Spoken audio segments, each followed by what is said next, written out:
Hello there. Thank you for choosing to be here tonight.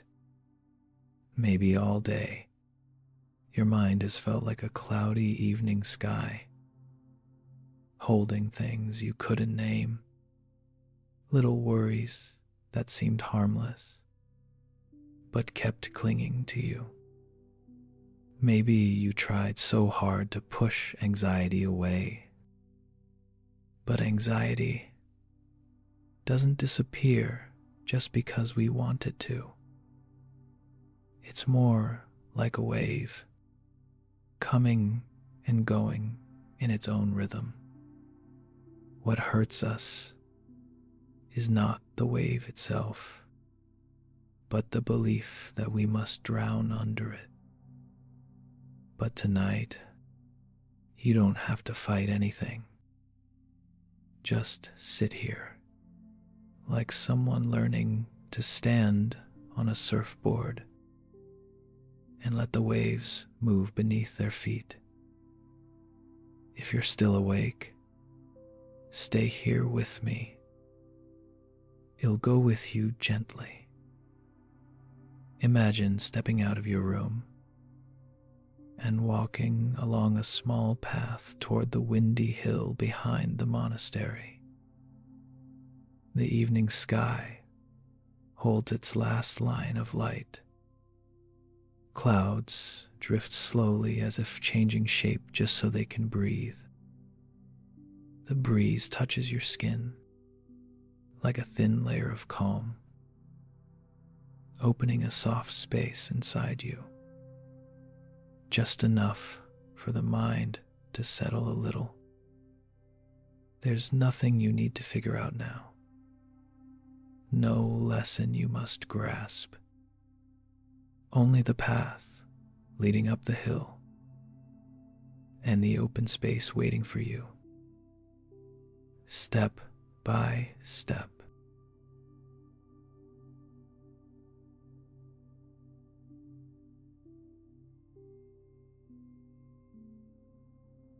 Morning in the Arlo Mountains always begins with a deep kind of quiet, not an empty quiet, but the warm, full kind, as if the whole sky is holding its breath before beginning a new day.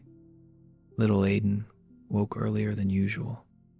He didn't tell anyone why, but he was carrying something heavy, something that felt like a small stone had dropped into his chest, weighing him down, even though he looked perfectly normal on the outside. He felt stuck, not because of anyone else, but because of the thoughts that wouldn't stop moving inside his own mind. Yesterday, while practicing how to clean the temple courtyard, Aiden had accidentally dropped a bucket of water. It splashed across the ground, soaked his clothes, and made the others redo the cleaning. No one scolded him. No one blamed him. And somehow, that made him feel worse. Why didn't they scold me? I really messed up. I'm clumsy. I cause trouble. I always do things wrong. He repeated those thoughts over and over through the whole night, and this morning he walked out of his room, feeling as if it were raining inside his chest. As Aiden passed the wooden corridor that led behind the temple, he saw a familiar figure.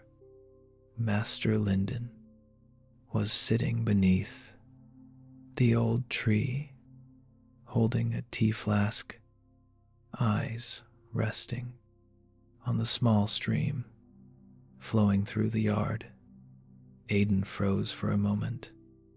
Linden turned and smiled gently, "Good morning, Aiden." His voice was soft, like the sound of wind passing through leaves. He didn't ask why Aiden was awake so early. He didn't look for emotions on the boy's face, just a greeting, but it made Aiden feel safe. "Master," Aiden bowed, "may I sit with you for a while?" "Of course," Lyndon said, moving slightly to make space on the large stone. Aiden sat down. For a long moment, no one spoke, only the stream touching stones. Aiden stared at the water, watching it strike. A large rock split into tiny sprays and then continue flowing, not stopping, not fighting, not trying to go backward, just going on. Master Lyndon finally asked softly, "Aiden, is there something heavy in your heart this morning?" Aiden kept his eyes on the stream. He nodded. "I tried so hard to do things right," Aiden said, his voice small and fading. "But I dropped the bucket. I know no one blamed me, but I still feel awful. I tried to forget it, but the more I try, the bigger it gets." Lyndon listened quietly, pouring tea into a small cup. He handed one to Aiden. "Drink." The tea was warm. Aiden felt something inside him soften. "Do you know why you're tired?" Lyndon asked. "Because I made a mistake?" Aiden said quickly. Lyndon shook his head. "Not because you made a mistake, but because you resisted what had already happened." Aiden blinked. "Resisted?" Lyndon pointed toward the stream. "Look." The water was moving through a curved section where many stones of different sizes were stacked together. A large rock blocked part of the flow. The water hit it, rose into white foam, and then split into two currents, slipping quietly around both sides. It didn't stay to argue with the rock. It didn't ask, "Why are you here?" It didn't try to push the rock away. It simply changed its path. And because of that, it wasn't stuck. "You see," Lyndon said, "the water doesn't fight the rock. It doesn't force the rock to disappear. It just flows the way it can." Aiden stared for a long time. Something inside him began to move. "But Aiden whispered, "I thought if I don't fight my mistake, if I don't try harder, it'll become someone who doesn't care." Lyndon let out a soft laugh, a very kind one. "Has anyone ever said water isn't strong?" Aiden didn't answer. "Water is strong, not because it is hard," Lyndon said, "but because it doesn't waste energy arguing with what is." He looked at Aiden, You are exhausted, not because of your mistake, but because you believed reality should have been different. The morning wind brushed past them, cool enough to turn Aiden's nose pink. Lyndon took a sip of tea and continued, reality doesn't ask you to like it. It doesn't ask you to agree with it. It simply exists. Then why does it hurt? Aiden whispered. Because you told reality you cannot be this way. And reality said back, but I already am. Aiden lowered his head. Inside his heart, a small battle was happening between what he wanted and what had already happened. Master, Aiden said softly, I tried all night to make my mind stop thinking about yesterday. But the harder I tried, the more I remembered. Lyndon replied, that's because you were stirring the water with a stick, hoping the surface would become still. Aiden's eyes widened. Oh. Lyndon stood up. He picked up a dry branch and tossed it into the stream.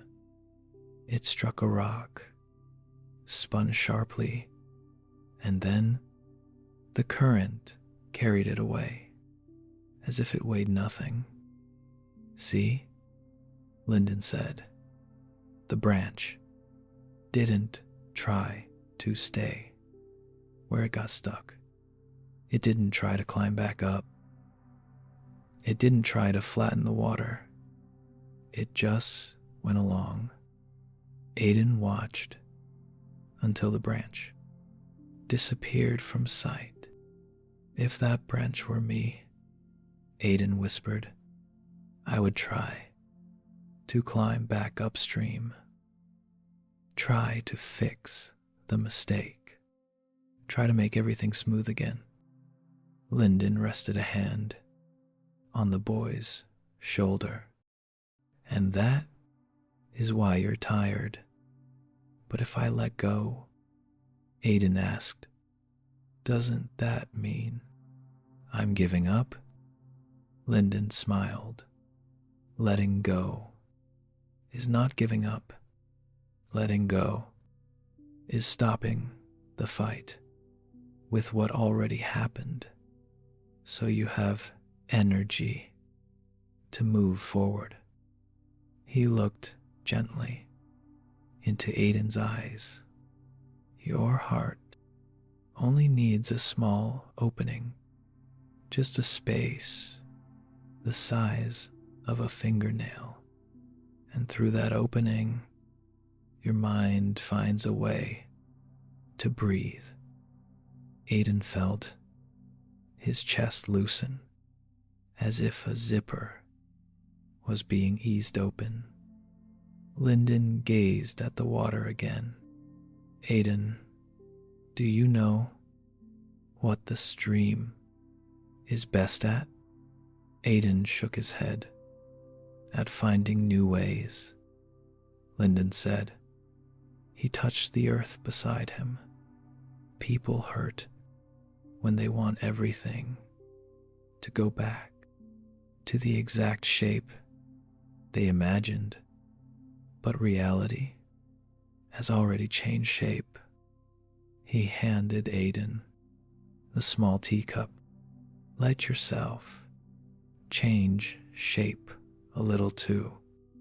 Aiden took a sip. Warmth flowed down his throat, soft, gentle, opening. Aiden looked again at the flowing water.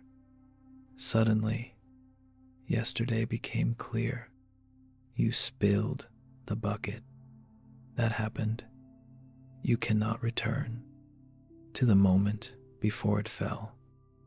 but you fought what had already happened, and that hurt you more than the mistake itself.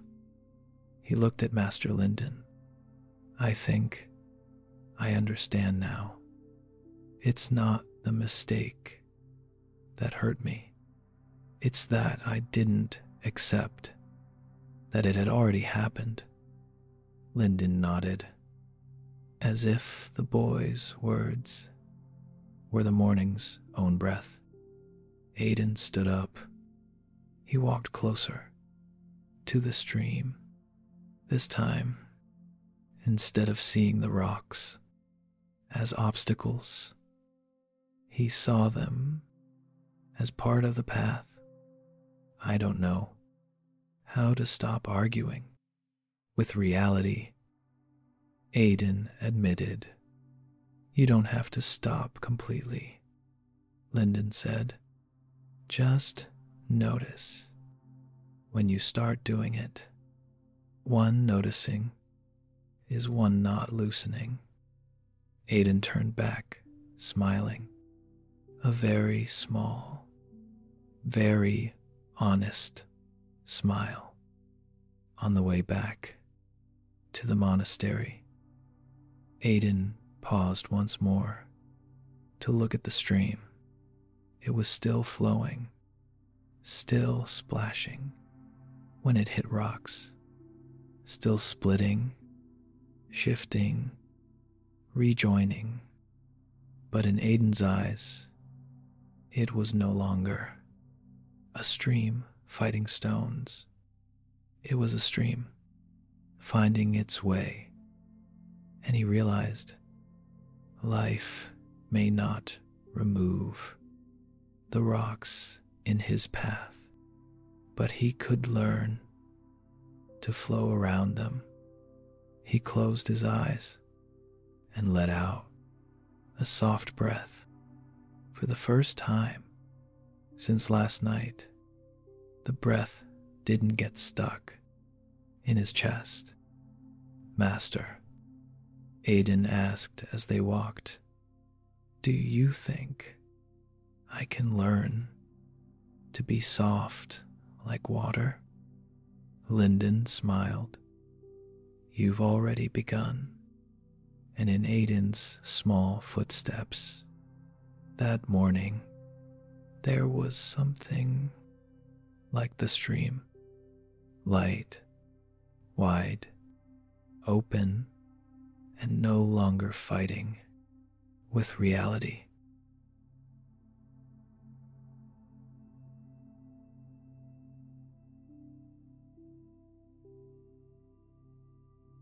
There are days, not because we do too much, but because we do everything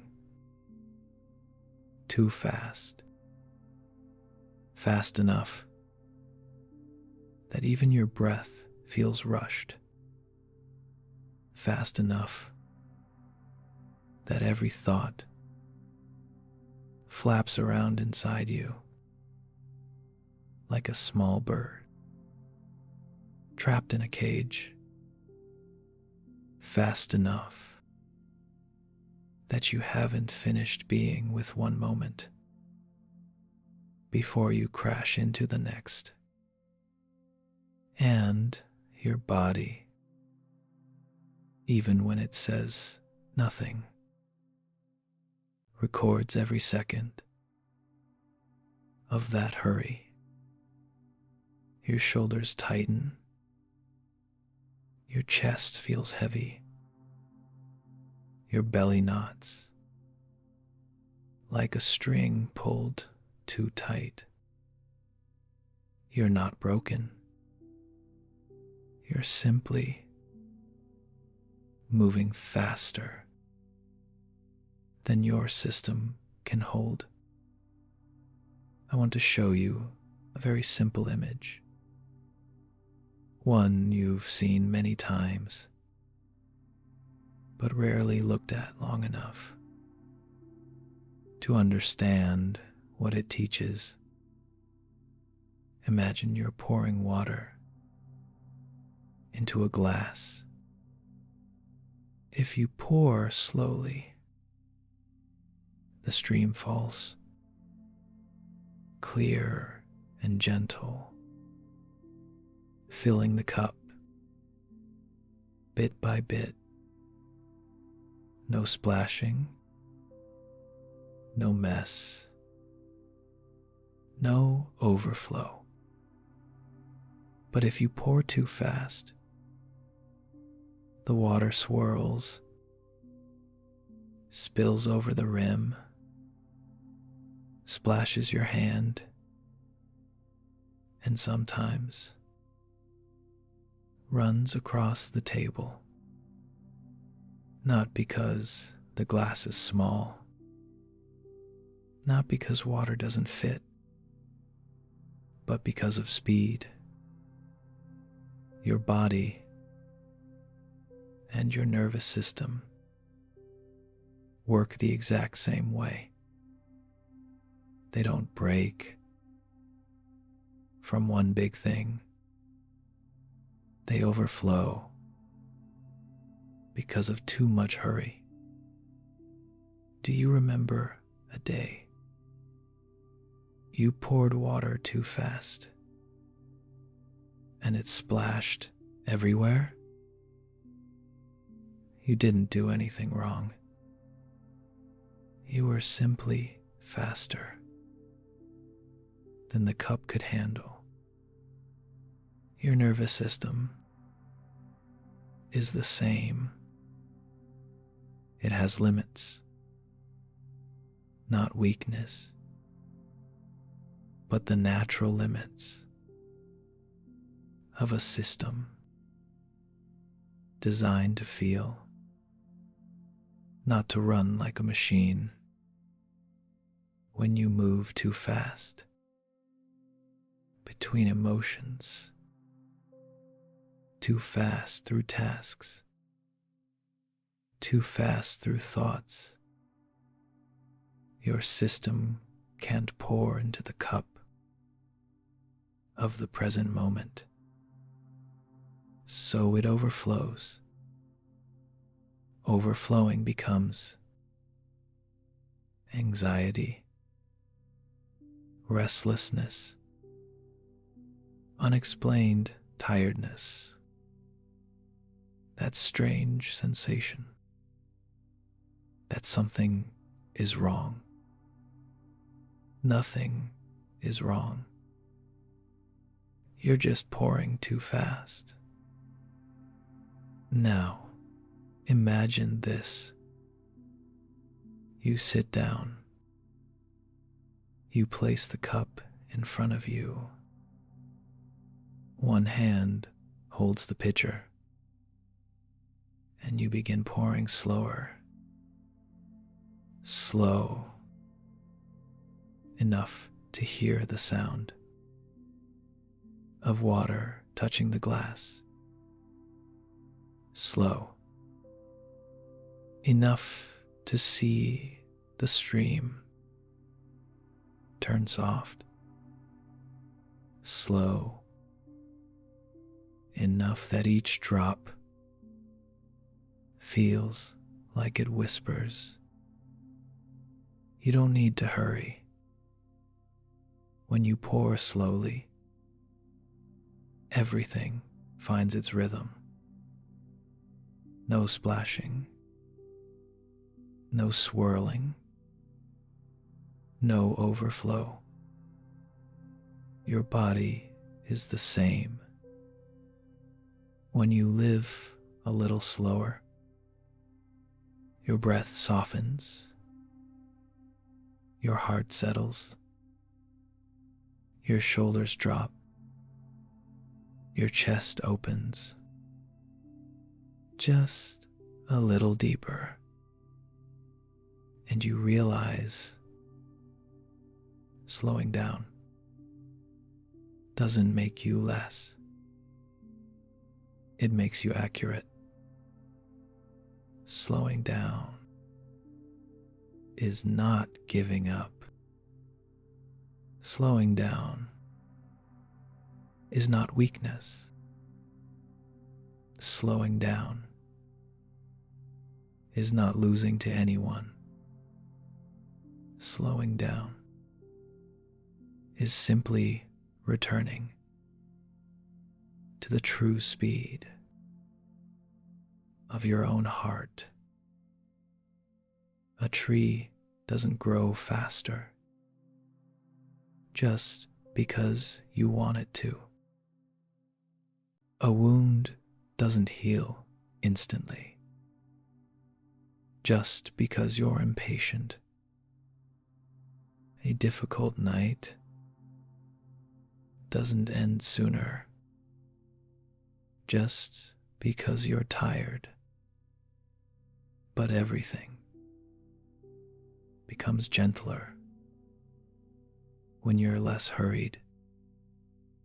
I know some days you move through feelings like someone pouring water non-stop.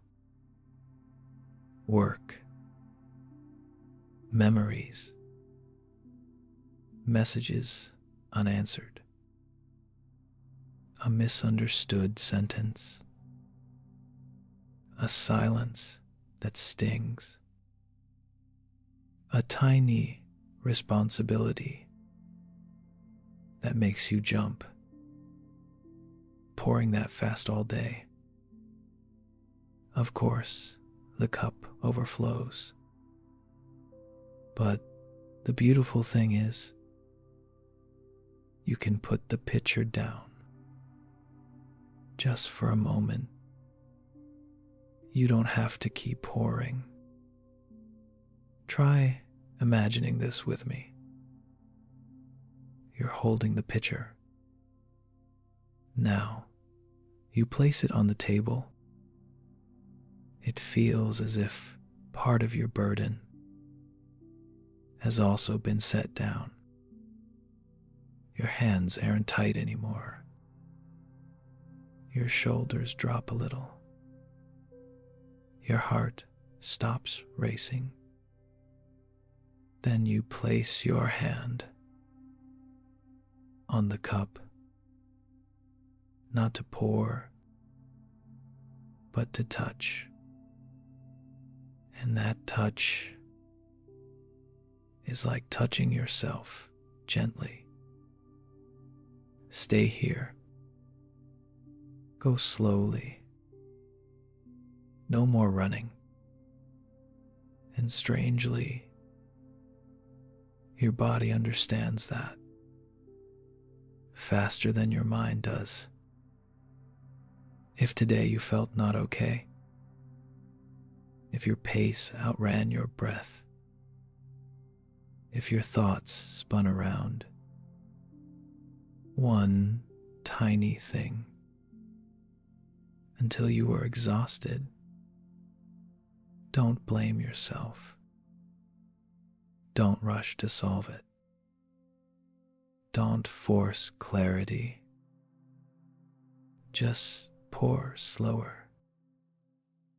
Slower breath. Slower step.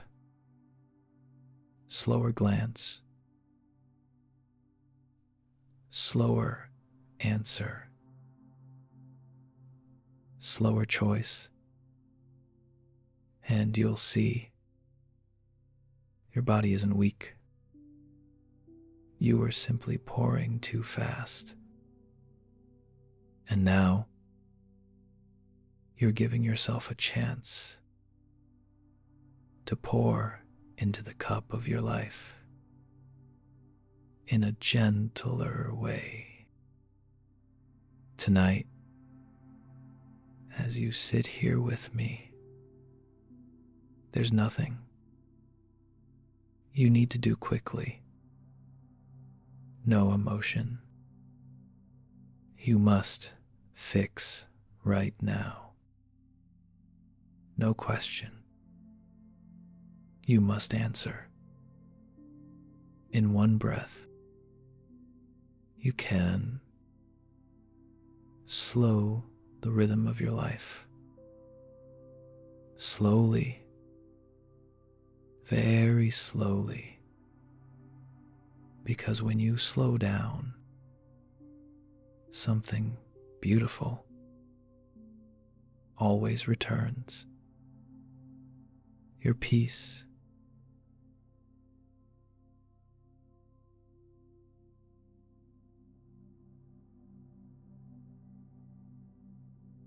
That afternoon, the rain had just stopped. The last drops slipped from the roof tiles and fell onto the courtyard with a soft tip, tip, tip, like someone gently tapping on a heart that had heard too many sounds throughout the day. The sky after the rain wasn't exactly bright, but it was wide in a way that makes you breathe deeper without even trying. Sister Arya was sitting alone on the temple steps. She pulled her cloak closer around her shoulders and looked up at the gray gold sky, still holding its clouds. Today, her mind was not at ease, not because of a big event, not because someone said something hurtful, not because of a crisis, but because her mind had thought too much. One small thought pulled another, and then another, like clouds drifting in, each one thicker than the one before, until she couldn't find a single clear patch to breathe in. Arya placed a hand over her chest. The familiar feeling returned, a heavy breath, thoughts curling like vines, and a thin anxiety, soft but persistent. I don't want to feel this way, she whispered. I meditated all day, but the more I tried to be still, the louder the mind became.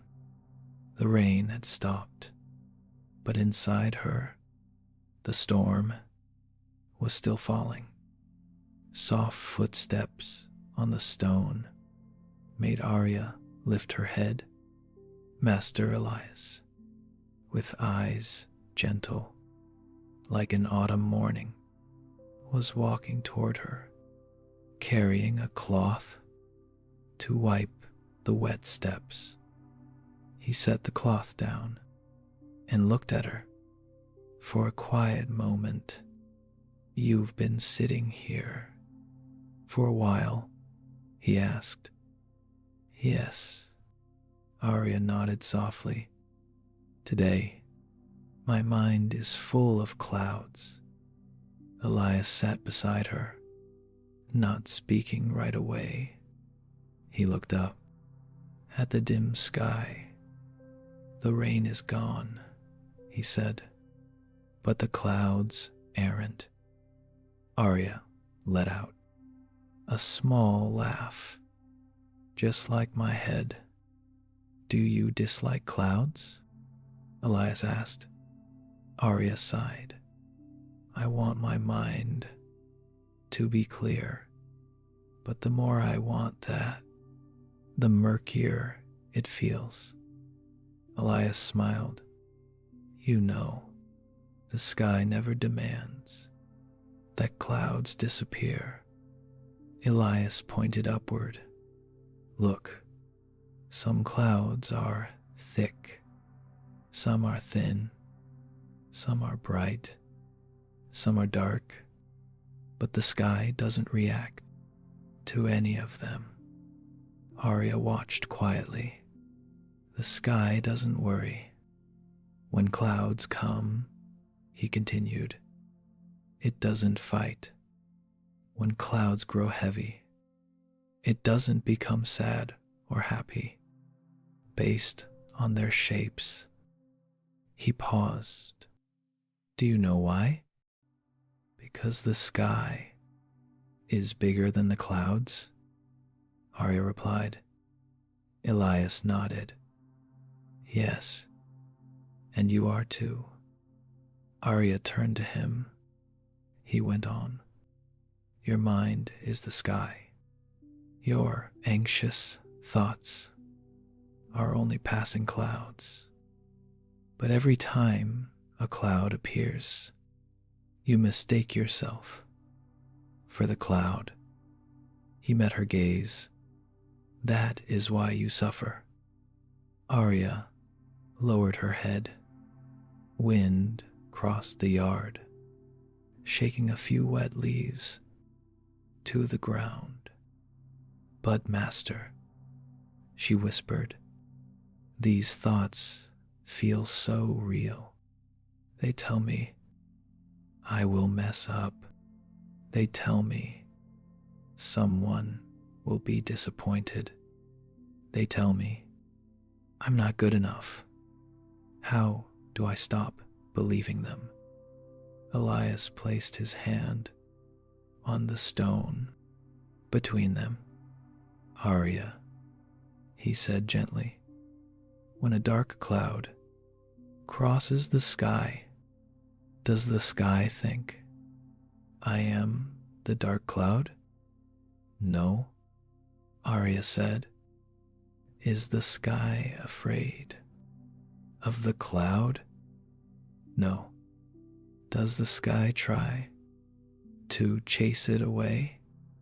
She shook her head. Then why? Elias asked softly. Do you think you must chase your thoughts away? Thoughts come to pass through, not to be controlled. Arya fell silent. Elias' voice became warm like steam.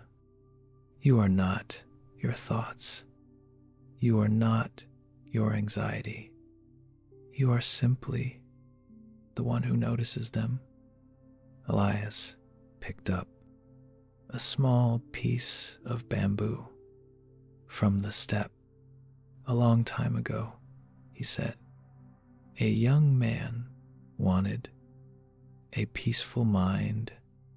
He tried and tried to push away his thoughts, but the harder he pushed, the stronger they became.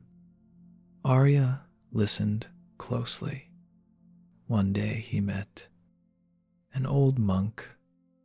The monk said, don't be a chaser of clouds. Be the keeper of the sky. Elias placed the bamboo into a crack in the stone, like a marker. A cloud chaser always loses, he said. Clouds come from every direction, but the skykeeper simply stands and watches them pass. He looked at Arya. You have been chasing clouds. Try instead to stand in the sky. Arya raised her eyes to the sky after rain. The wind grew slightly stronger, pushing the heavy clouds toward the right. They shifted shapes constantly. Sometimes a bird, sometimes a small boat, sometimes nothing that made sense. And then they dissolved. Master, Arya said softly, I'm afraid that if I don't control my mind, it will become even more chaotic. Elias smiled kindly. You are not the one who controls the mind. You are the one who sees the mind. He poured tea into 2 cups. Try a sip. Arya lifted the cup.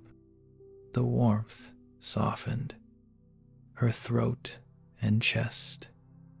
Do you see the water? Elias asked. Yes. If you stir it, it becomes cloudy. But if you leave it alone, it clears on its own. Arya set the cup down.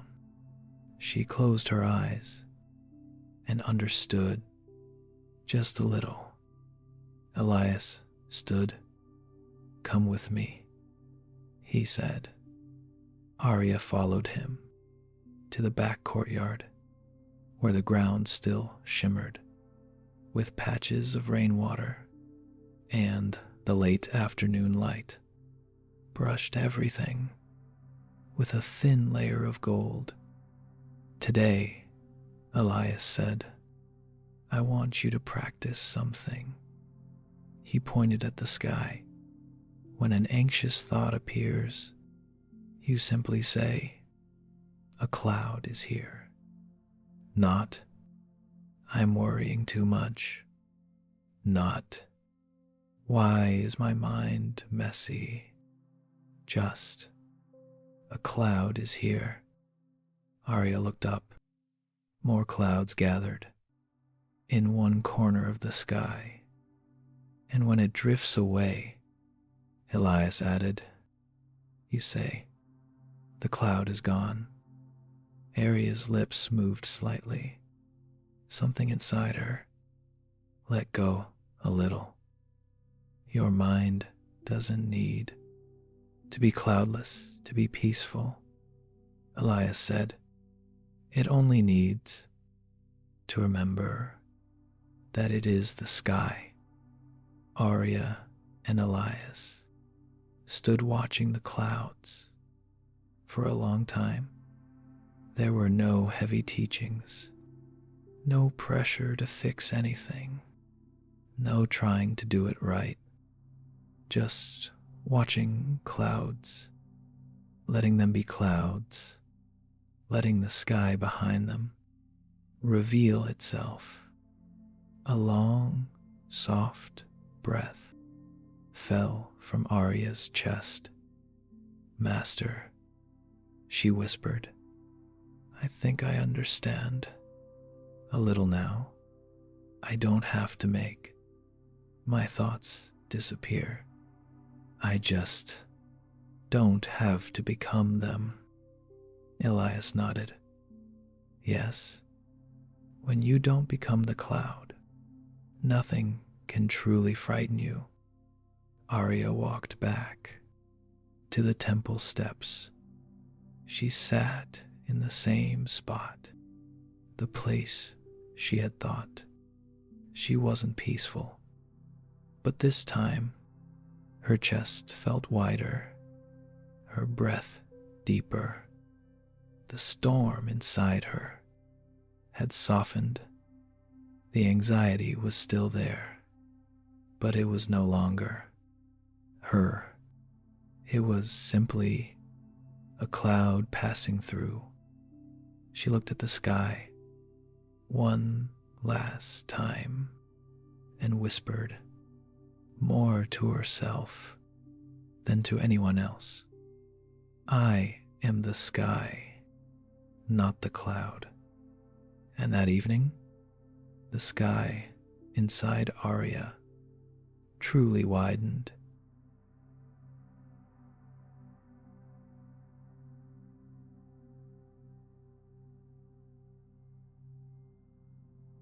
There are days when your inner world feels exactly like the sky after a night storm.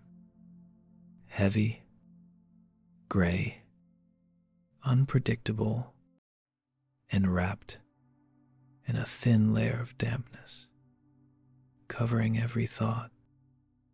You did nothing wrong. It's simply the weather inside you.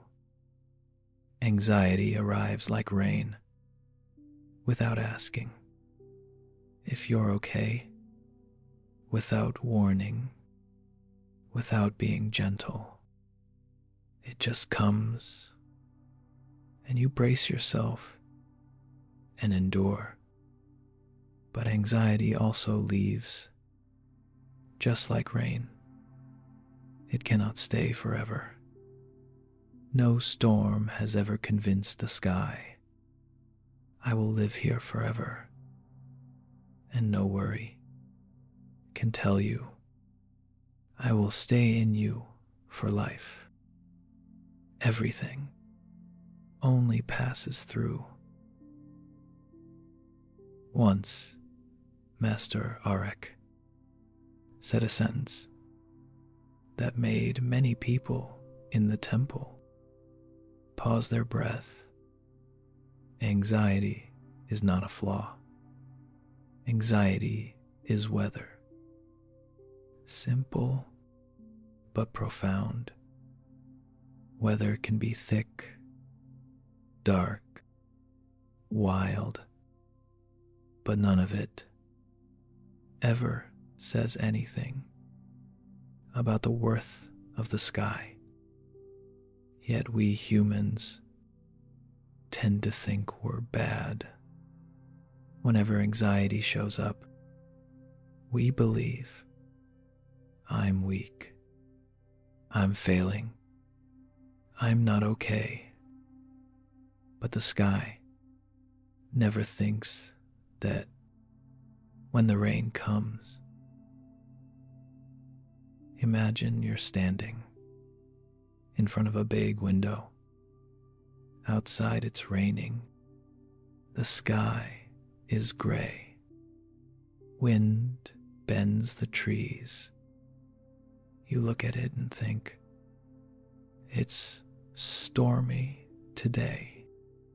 The sky must be sad. But you know the sky isn't sad. It isn't broken.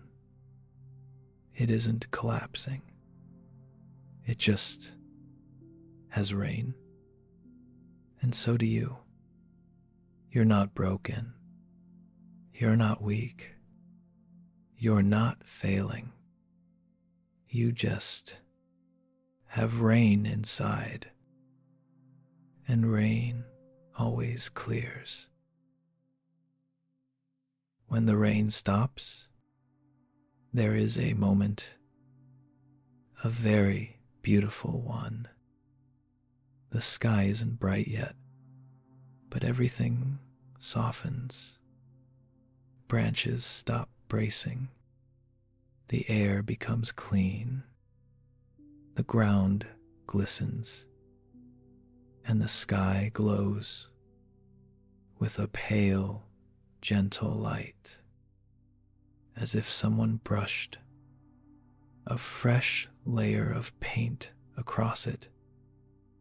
That moment is hope, not dramatic hope, not life-changing hope, just a small, kind, enough for the heart to breathe easier. Anxiety has these melting moments, too. A breath that grows slightly deeper, shoulders dropping just one notch, the mind spinning a little less, the eyes softening. These tiny shifts are the sky after rain inside you. And the most important part, you are not the rain. You are the sky that can hold the rain. The sky never becomes the storm. It only has storms passing through. When the storm leaves, the sky remains wide, open, capable of holding light again. And so do you. No anxious thought can reach the deepest part of you. That part never gets wet. If tonight your chest feels rainy, I want you to try something. Very simple. Close your eyes. Exhale once, slowly, and whisper inside. This is just weather. Not I'm wrong. Not I'm weak. Not I'm not okay. Just weather shifting inside you.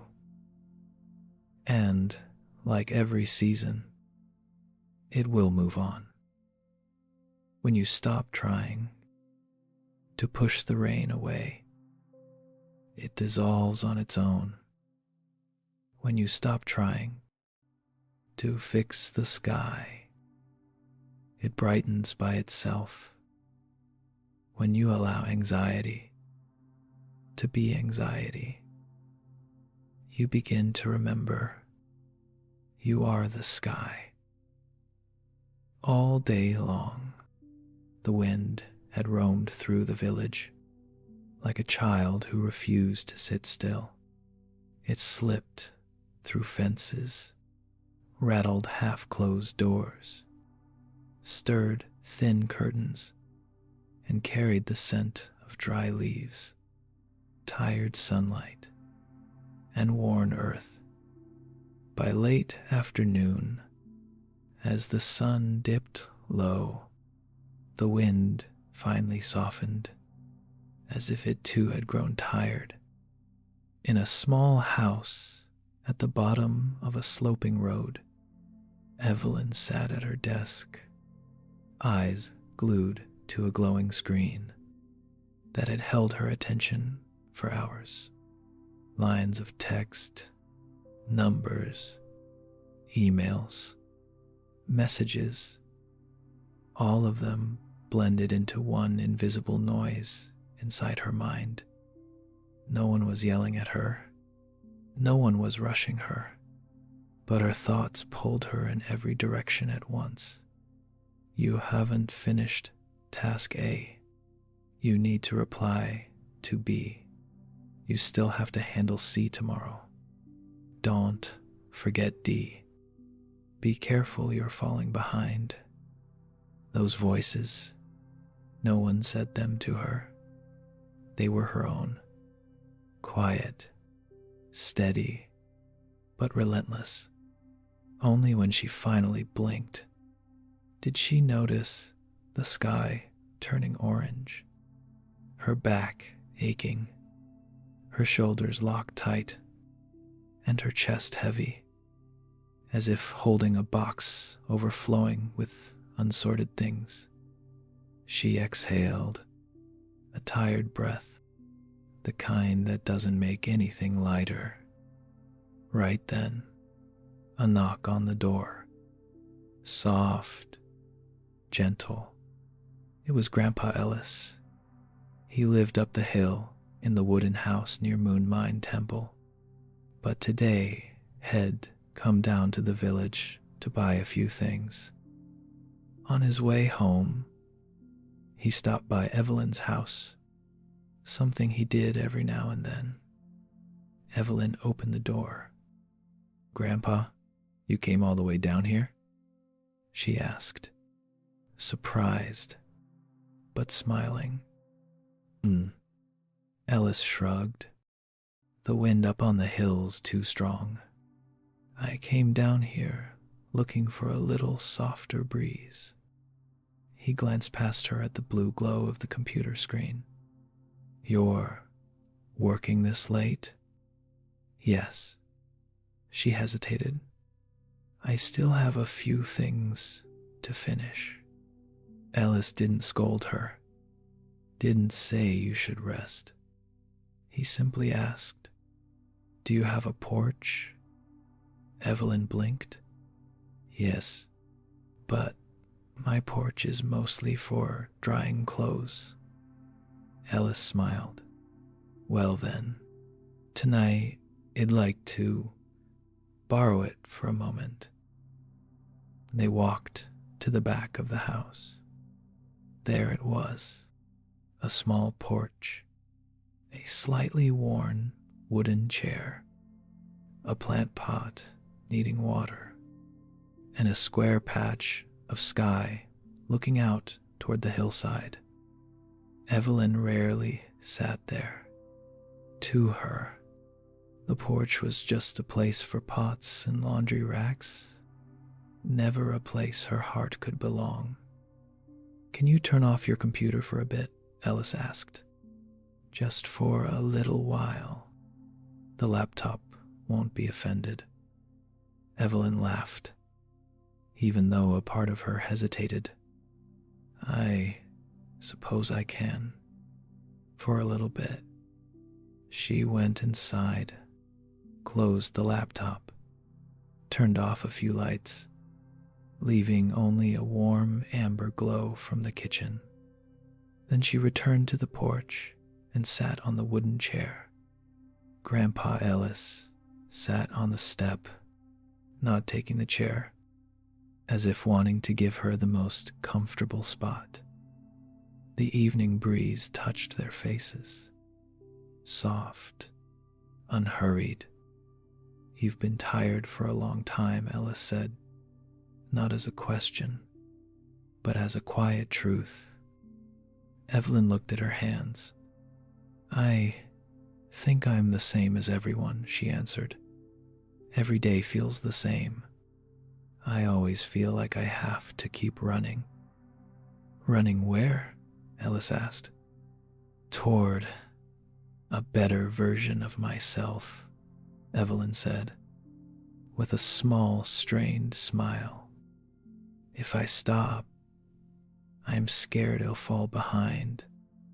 Ellis didn't reply right away. He looked at the sky instead, at the clouds dragging the last pale orange light across them like watercolor. "Do you hear the wind?" he asked. Evelyn frowned slightly. "I do, but it's just the wind." "The wind isn't running anywhere," Ellis said. "It only passes through." Then he looked at her, eyes warm, deep, steady. "Maybe peace isn't something you have to chase far away. Maybe it's like the evening wind. It appears when there's a place for it to pass through."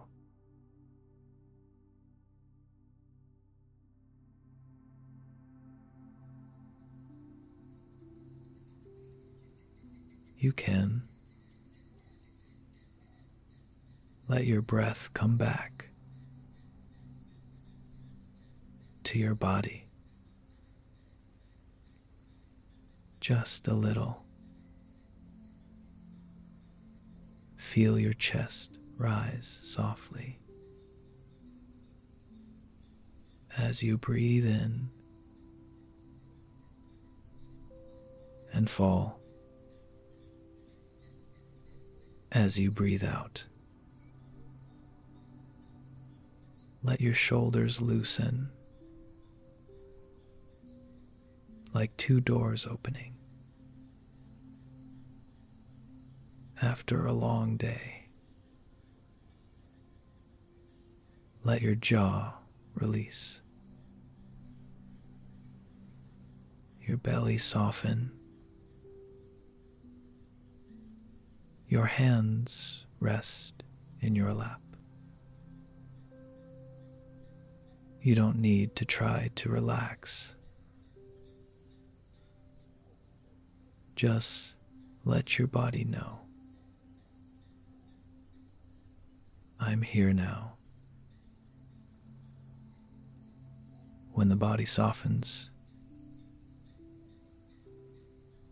the mind untangles. I want you to notice one tiny thing. Right now, nothing is asking you to become a better version of yourself. No task needs to be finished this moment. No one is waiting for you to explain anything. no thought needs you to follow it to the end. Here, in this quiet room, where a small stripe of moonlight rests on the floor, where your breath moves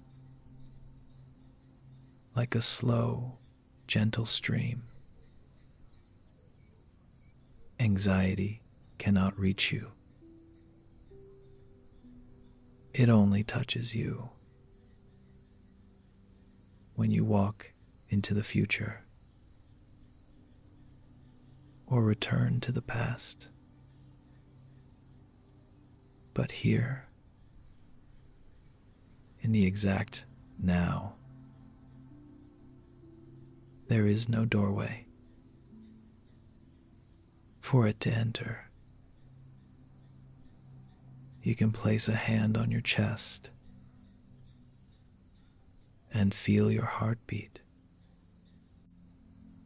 slowing softly, bit by bit. Then try 5 gentle breaths. 1 breath for your shoulders to fall. 1 breath for your back to soften. 1 breath for your belly to open. 1 breath for your mind to grow lighter. And the last breath, just for you. A quiet whisper. I am safe. This moment, this breath, is a place where anxiety does not exist. There is only you, a version of you that is real, human, and deeply gentle. A version of you learning to come home to yourself, little by little. Now imagine you're lying on warm ground. Above you is a deep night sky where the stars flow slowly like a river of light. The breeze touches you softly, as if reminding you that every wave of worry is only passing cloud. You are not the storm. You are the wide sky that watches storms drift by. Nothing is big enough to break the vastness inside you. You are safe, and you belong to this spacious, quiet, If you're still awake, I'm right here. Quiet beside you. And if your eyes are slowly closing, let sleep wrap around you softly, tenderly.